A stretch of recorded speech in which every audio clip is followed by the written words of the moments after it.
የአባቶቻችን ልጅ ነው። መንፈስሽ ግን የእግዚአብሔር ልጅ።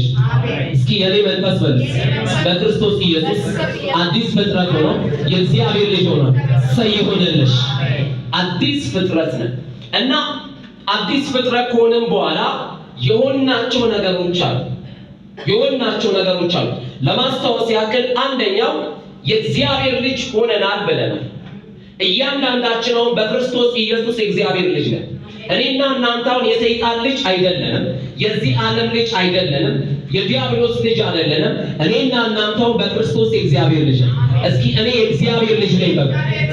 ከፍ ባለ ድምፅ እኔ የእግዚአብሔር ልጅ ነኝ በሉ። በኢየሱስ ስም ሆኖላችሁ የእግዚአብሔር ልጆች ነን። ሁለተኛው ደግሞ ያየነው ንጉሥና ካህን ነን። በኢየሱስ ስም ይሆንላችሁ። ንጉሥና ካህን ነን። እኛ በዚህ ምድር ላይ ነገሥታት ነን። ኢየሱስ ደግሞ የኛ ንጉሥ። ለዚህ ነው መጽሐፍ ቅዱስ ሲናገር የነገሥታት ንጉሥ ይለዋል። እስኪ አሜን። ያ የነገሥታት ንጉሥ የኔና የናንተ ንጉሥ። እኔና እናንተ ደግሞ እሱን ወክለን በዚህ ምድር ላይ እንገዛለን። እስኪ እሱን ወክዬ እገዛለሁ በሉ። በኢየሱስ ስም ይሆንላችሁ። እስኪ ከመንፈስ ቅዱስ ጋር በሉ እግዚአብሔርን ወክዬ በሉ። በጨለማው ዓለም ላይ በዚህ ዓለም ላይ እገዛለሁ በሉ። እስኪ ኃጢአት አይገዛኝም በሉ። ድህነት አይገዛኝም በሉ። ሞት አይገዛኝም በሉ። በኢየሱስ ስም ይሆንላችሁ። ማሳካላማጀነስ ገዢ ነን። አሜን። ጌታ ኢየሱስ ይባል። እንደዚሁም ደግሞ ካህን ነን።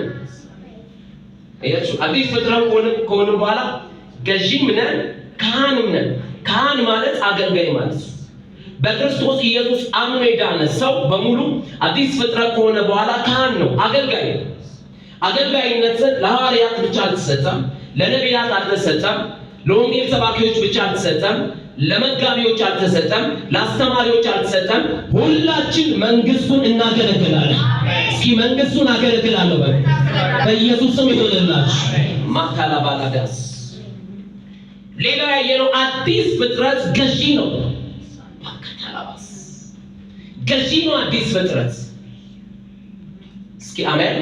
በኃጢአት ላይ ገዢ ነን፣ በድህነት ላይ ገዢ ነን፣ በጨለማው ዓለም ላይ ገዢ ነን። ላይ ነው መጽሐፍ ቅዱስ ሲናገር እግዚአብሔርም እንዲህ ብሎ ባረካቸው ይላል፣ ብዙ ተባዙ፣ ምድርንም ሙሏት፣ ግዟትም አለ። ልክ አዲስ ፍጥረት ከሆነ በኋላ ያ ገዢነት አንቺ ውስጥ ተመልሶ ማካላባስ የገባው ሰው ካላምን ይላል። እስኪ እኔ አዲስ ፍጥረት ነኝ በሉ። እስኪ እኔን የጨለማ ነው በሉ። እስኪ እገዛዋለሁ በሉ። እስኪ ክፉ አይገዛኝም በሉ። ተናገሩ። ዲያብሎስ አይገዛኝም በሉ። ድህነት አይገዛኝም በሉ። ጨለማ አይገዛኝም በሉ። በኢየሱስ ስም ይሆንልሽ። ገዢ ነን እኛ።